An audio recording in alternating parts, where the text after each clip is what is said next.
Take a look at this image here, friends. Do you see what I see? If you thought that the real ID was bad, wait until you hear about smart identity from the same company, IDEMIA, who issues the driver's licenses and the real IDs in every state in the United States. I'm going to be sharing that with you in this video and how they are making us beg for this kind of ID.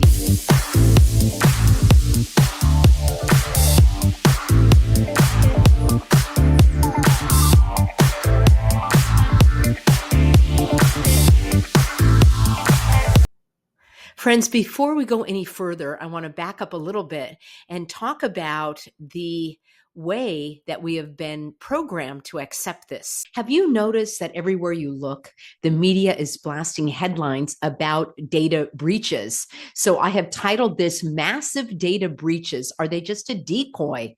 How you are being manipulated into accepting digital IDs.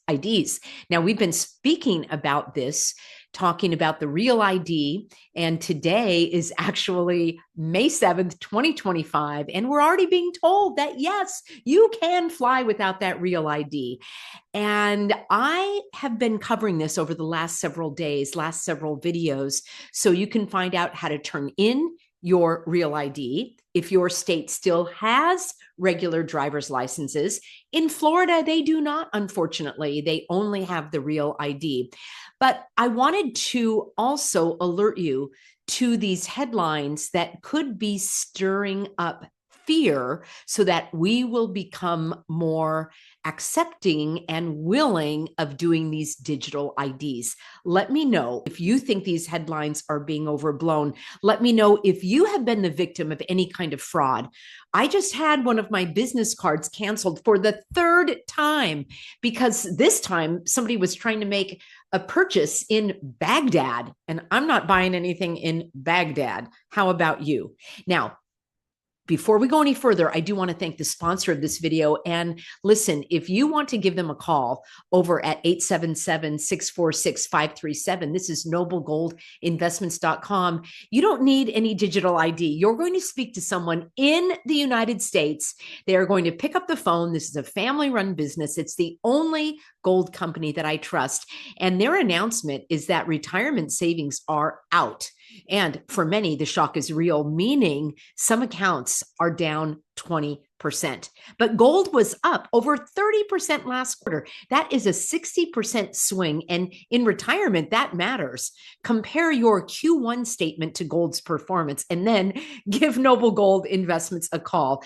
They will help you protect what you've earned and get your finances back on track. And remember, friends, you can get a gold IRA and you can also get physical gold shipped right to your door. And if you open up a qualified account, you are going to receive a free 10-ounce silver American flag bar. I think this is the coolest thing. So head on over to noblegoldinvestments.com. Of course, there's always a risk of any kind of investment. There's no guarantee of investments, but get your questions answered by the experts over at noblegoldinvestments.com.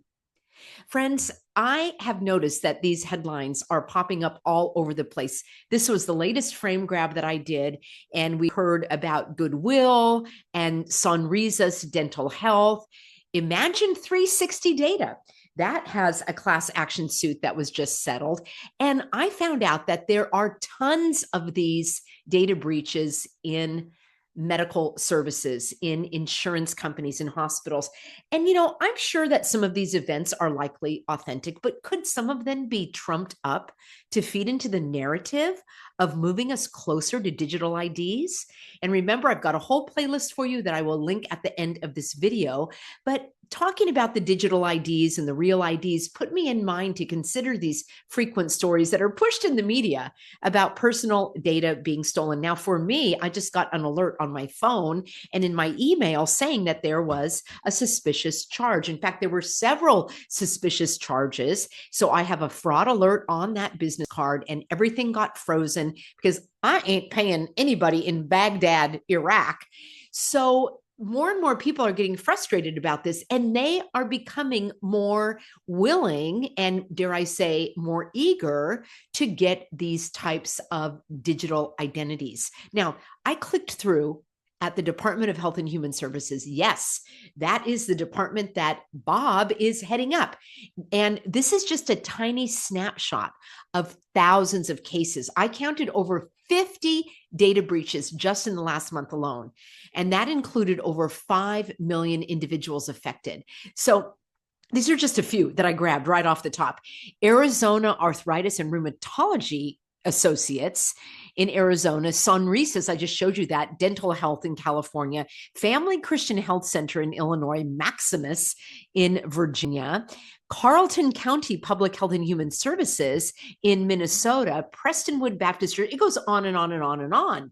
And I saw one that had over 4,700,000, I think it was, individuals that were affected. Now, this can really make you worried that others are getting your information, but it seems so strange to me in this day and age of AI and all the computer security.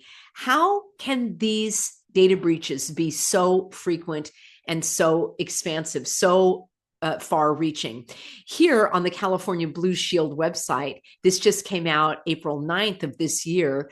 Blue Shield of California has begun notifying certain members of a potential data breach that may have included elements of their protected health information. Now, I know that's going to cause people some concern, but what are they going to be doing with that? And who took it? And we don't even get this information, the details. All it says is Blue Shield is unable to confirm whether any particular member's specific information was affected, but out of an abundance of caution, remember that phrase back in the hogwashing, they are sending a notice to all members, and then they want you to go and purchase some kind of, LifeLock security shield so that your information can't be stolen. You're telling me that Blue Shield of California does not have a robust security system in place for its data? Here's another one. Gilead Sciences reported a data breach. This is in California of 12,224. That's not that many people compared to some of the others. And this was about an inadvertent mailing that included social security numbers.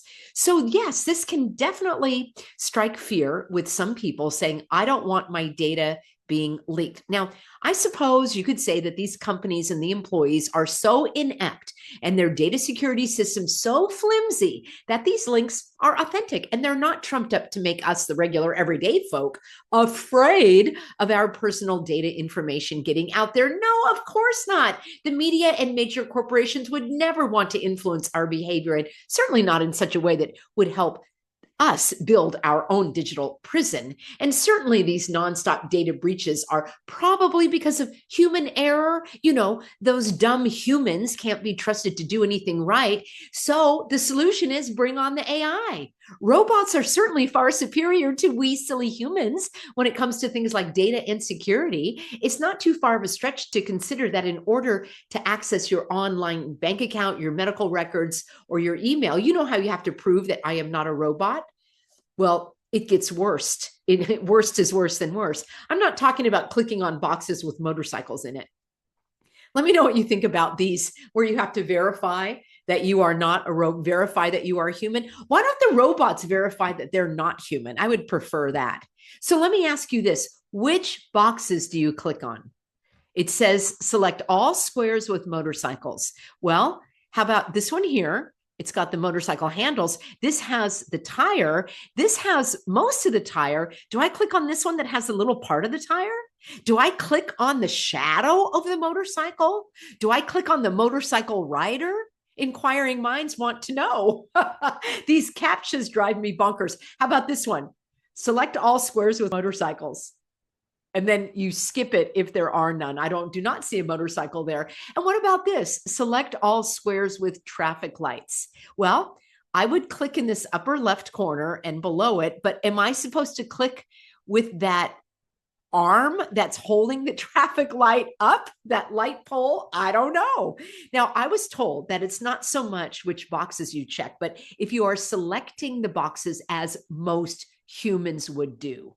I guess they have some kind of algorithm that determines who clicks on what, and also the speed in which you do it, because apparently the robots can do it far faster than we silly humans.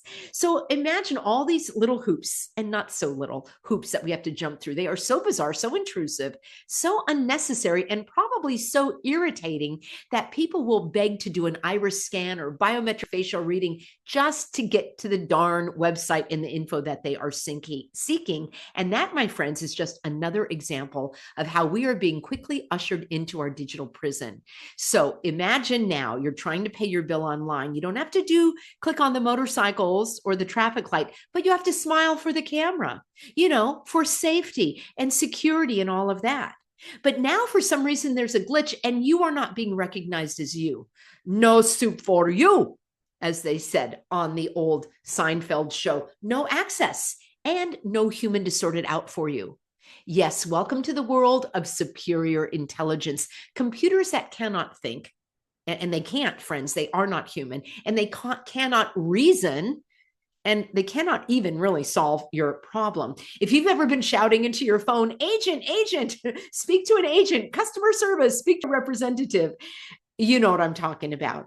What I think is that they should go back like Noble Gold Investments, and you have an individual who helps you online in the United States who speaks English clearly and perfectly. So wouldn't it be weird if these banks, the cell phone companies, your medical provider, health insurance companies, and all these other online services purposely made their customer service so onerous, so irritating, and so inaccessible, and there were so many data breaches that you would practically be begging for more advanced technology to improve things? That, my friend, is called problem, reaction, solution, the Hegelian dialect. And the problem, data breaches, stolen information, difficulty in verifying your identity. The reaction to this problem is you are frustrated, you're irritated with the long hold times to talk to a human, these onerous and irritating interactions that you have to go through just to try to get an issue resolved. The solution?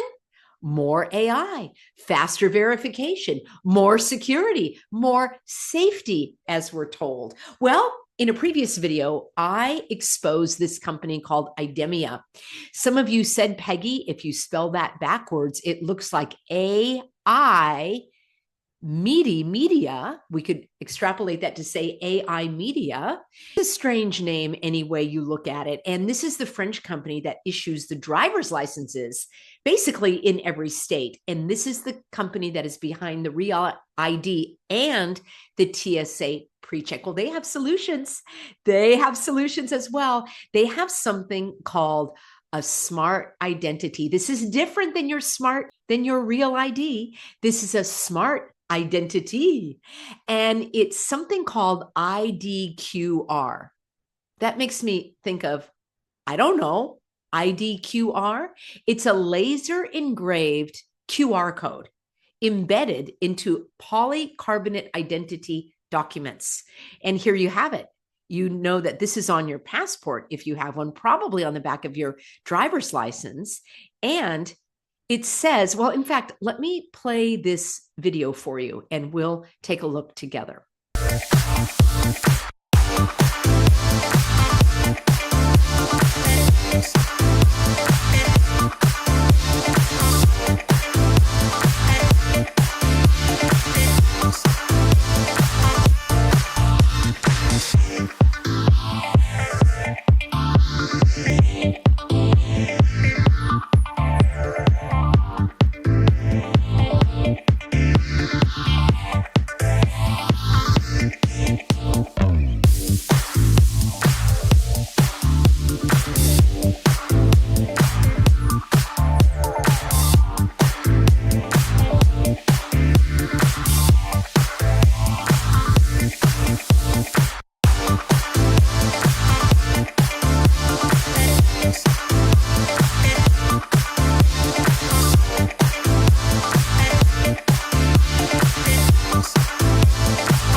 like them apples, friends? Let's break this down a little bit, shall we? So they've got what is this, a Gen Z or a Gen Alpha? So they've got a young person, because people like you and me are not going to want to do this. At least that's how I sees it. What say you? So they've got a young person, and there's their QR code and their image and all of their biometrics, most likely their residential address, perhaps even their medical status, and who knows what else, if they are up to date on their taxes and other things. And they've got this QR code. What I think it's so interesting is she's so nonchalant about it, not concerned. And see how you can't smile? You have to have your face look like that. That's what happened when I went to go get my passport. And see, there are all of those little whatever biometric readers. And notice how you have to take a selfie. So this is what we have been indoctrinated into all of this time, the front-facing cameras, becoming comfortable with taking a picture of yourself. And we are told that it is fraud proof. Somehow no one can take our identity. And I mean, is that, I know, I'm sure it happens, but I'm not willing to give up my freedom just because I'm concerned someone's going to take my identity. Now, I want you to really look at this picture. Do you see what I see? Yes, right there on the forehead. For my Bible reading followers, you'll know that this corresponds to the mark of the beast, where you had to have a mark in order to buy or sell. Yes, friends, that is what we are talking about. They kind of hide that in here, don't they? Let's continue reading here and the facial scans. I also thought it was very, very interesting, right? Smart identity. Let's go back to the beginning again. It says that it is a simple identity verification and authentication for everyone with a high level of trust. Just a high level of trust. It's not completely bulletproof. It's just a high level of trust. So that's what we've got going here with this IDEMIA. I believe that all of these data breaches, of all of the difficulty of getting through to customer service, of having to authenticate yourself, of having to remember all the passwords, that this is where we are going. This is the direction that we are heading in. Do not smile. It also says that it can track. You notice that these pictures don't look identical. Apparently, it can track your identity for any changes as you age, or maybe you have to update it frequently. As for me, I'm going to hold out as long as I can. You see, when others zig, I zag. That means that I buck the trend. Instead of more passwords and false security and AI assistance, I would rather have a regular human being at the other end of the line, landline, I wish, helping me with what I need, politely and patiently. Authentically, like a human. But instead I get, listen carefully, our menu has changed, and due to high call volume, your wait time will be longer than usual. Right, why don't you just hire more people? Humans who can speak clearly in English, please. Now, my question is, will Trump's tariff tax bring back good old-fashioned American customer service? That would be amazing, with no more outsourcing to these countries where it's difficult to understand. Hey, I speak foreign languages with an accent, so no harm there, but you've got to be able to speak English clearly when you're trying to help people speaking English. So that's something that I can applaud. Now, I want to hear from you. Do you think that more and more people are pushing back against this? I'm standing up. I've given you how-tos in my previous videos. You can go to refuserealid.org. You can get more information there. You can click through to get handouts to pass to others. We need to educate others. We need to take action that we are able to, and we need to push back in every way possible. Let me know in a comment below what you are doing to stand up against this digital tyranny so that we are not building the digital prisons ourselves. Thank you for being on board, everybody. Please share this video. The information needs to get out. I believe this is right around the corner and we need to push back. I look forward to seeing you in an upcoming broadcast, always over at peggyhall.substack.com. That's where you will get this written handout with all of the information, and you can share that with others as well. Thanks for being on board, and I look forward to seeing you in an upcoming broadcast.